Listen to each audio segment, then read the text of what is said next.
elections going forward? And it's not an idle question, given that in the past 8 years under Barack Obama, the Democratic Party has lost more than 1,000 office holders nationwide.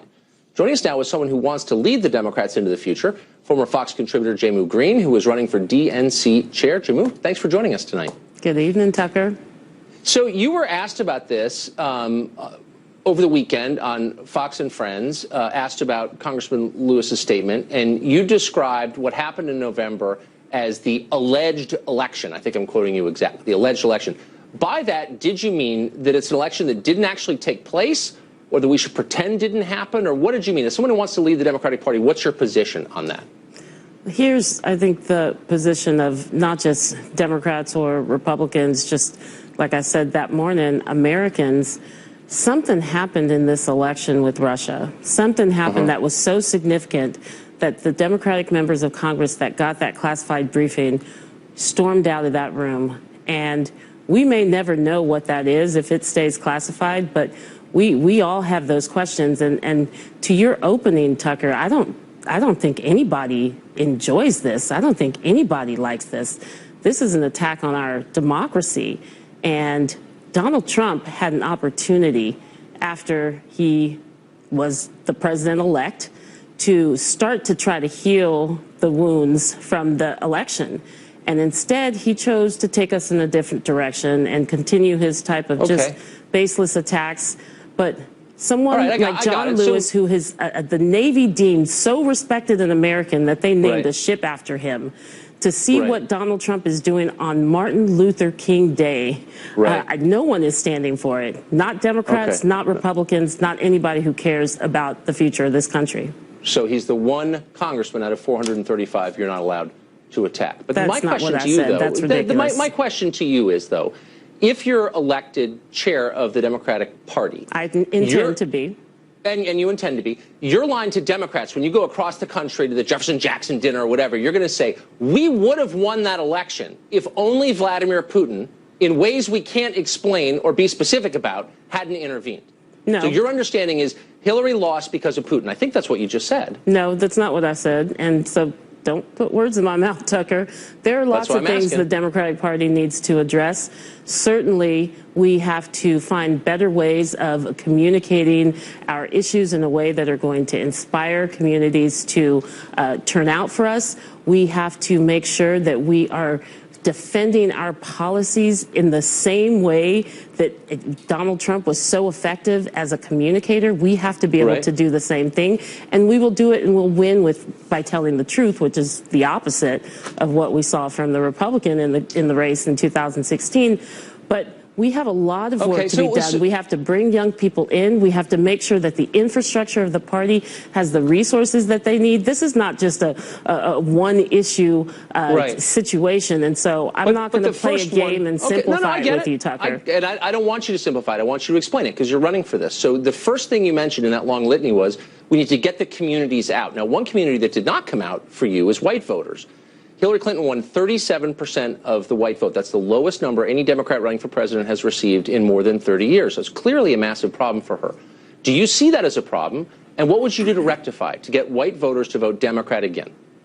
Well, I think that there were some strategic mistakes that were made as far as where we were going to communicate, what types of messages were going to be communicated. It's a campaign. I get it. I'm not going to, say that we need to throw the baby out with the bathwater. We need to make better decisions when it comes to how we tell the Democratic Party's story, and to make sure that whether you're a white working class voter or a low income African American voter or middle class working family, all of us, we are going to be harmed, drastically harmed by the policies that this administration is clearly intending to put in place. And it is about communication, because they beat us at communication. That we know. Here's a famous and skilled communicator. Her name is Simone Sanders. She was, in fact, the spokeswoman for Bernie Sanders, kind of a big deal. And she said this, and I'm quoting, on CNN, in this November after the election, in my opinion, we don't need white people leading the Democratic Party right now. Do you agree with that? Look, I think that it is great to have people like Simone's passion, and certainly the young voters that that were attracted to Bernie Sanders. They are a part of the Democratic Party, and we need to find ways where everybody feels welcomed. I don't But wait a second. agree I'm sorry. What do you think of that? We don't need white people leading the Democratic Party right now. Do you think she should have said that? Do you think that's an okay thing to say? And do you agree with it? Well, clearly I'm in the race, Tucker, so I very specifically think we need Jehmu Greene leading the Democratic Party right now. No, don't be silly. Answer the question. Where she said that's we don't need white people. Race. Okay, but hold on. This is not a fringe person. This is Simone Sanders, who you know. We don't need white people leading the party. Now, I don't even need to play the thought experiment what would happen if someone on the Republican side said we don't need black people leading the Republican Party. That would be bad, and I would denounce it. Will you denounce that? Is that okay that she said that? And do you agree with her? Look, just because we have the same hairstyle doesn't mean that I agree with everything that she says. And certainly I think you should have Simone on your show. Ask her. What we need are people who understand the Democratic Party from inside out. I'm throwing it up really slow for you to hit. I'm asking you, do you think it's Tucker? No, to throw it up slow, the pitch, so you can hit it. Do you think it's okay to say we don't need white people leading the Democratic Party? And I'm expecting you're going to say that's an appalling thing to say. You can't say that about an entire racial group. Go ahead. It's not the right message that needs to be out there right now. But is it wrong to say that? What do you mean not the right message? Is it a good thing to say, or is that an immoral thing? I mean, can you imagine saying that yourself? It's not what I believe. It's not what I believe. Okay. So I don't know why I'm having a conversation with you about what another African-American woman said. Well, I explained it to you at the beginning. We don't all think and say the same things. Of course I'm not suggesting that. Hillary Clinton, who's not an African-American woman, said in April during the campaign, she said, and I think I'm quoting her, we need to recognize white people, our own privilege, and practice humility. And I thought, well, that's sort of a big generalization. Do you think unemployed machinists in Ohio need to recognize their privilege, or the children of OxyContin addicts in Appalachia need to recognize their privilege? I mean, what do you think? Tucker, is there a reason white voters abandoning the Democratic Party because maybe they feel attacked by things like that? Is that a crazy thing to say?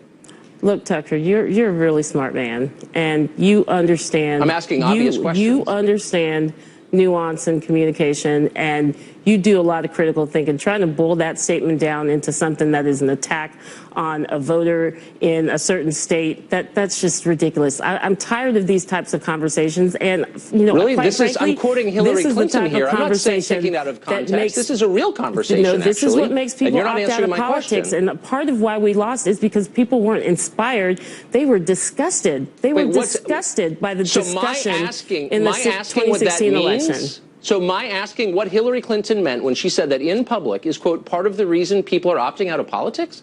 I'm quoting a candidate you supported and asking you to comment on what she said. And you're accusing me of being divisive. Is that what you're doing? Do you think you're divisive, Tucker? Do you think you're a I'm asking you, Which side of it are you on? If that's a fair thing to say.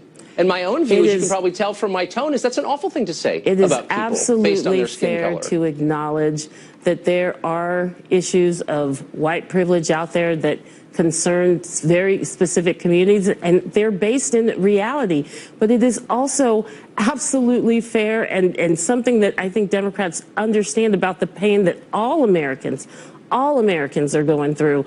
But I'm not going to sit here and have this conversation that conservatives, Republicans want the Democratic Party to be having and to divide us in this way. Because actually, we are united. We are united in what we need from an economic fairness standpoint. We are united in what we need to protect women's rights, which are coming under attack before this administration even takes step into the White House.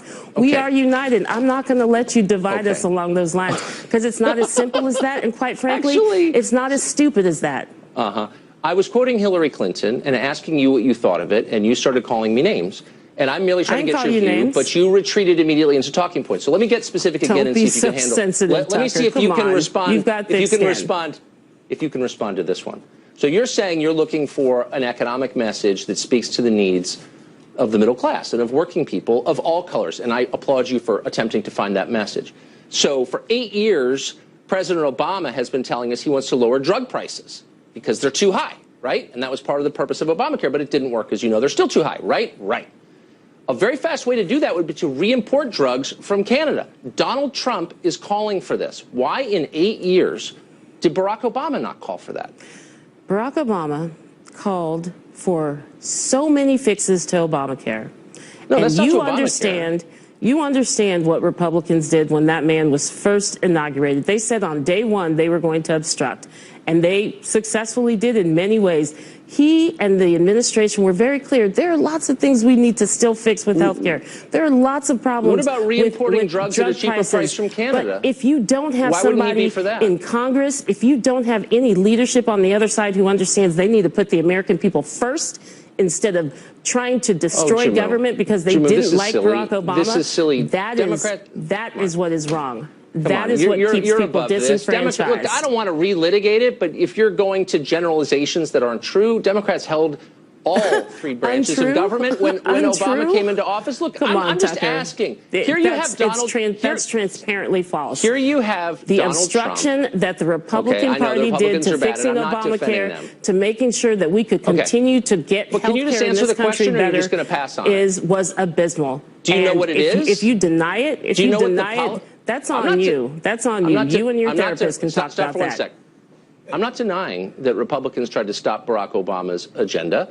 And sometimes it was justified and others it wasn't. But I'm asking in this very I'm asking you a very specific question.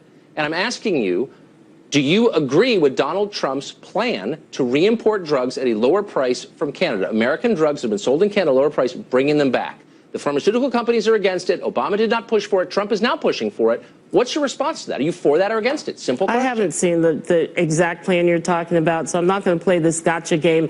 I'm not going to sit here and cheerlead somebody who is refusing to even celebrate Martin Luther King Day and understand that Why do you always bring it back to race? I'm asking you about economics. That's where this segment started, Tucker. You're the one who picked the topic. I didn't. I'm asking you about health care. I'm asking you about lowering drug prices. And Trump, look, I'm not endorsing everything Trump does. I'm just saying here he's doing something that overlaps with what Democrats have wanted to do for a long time, decades.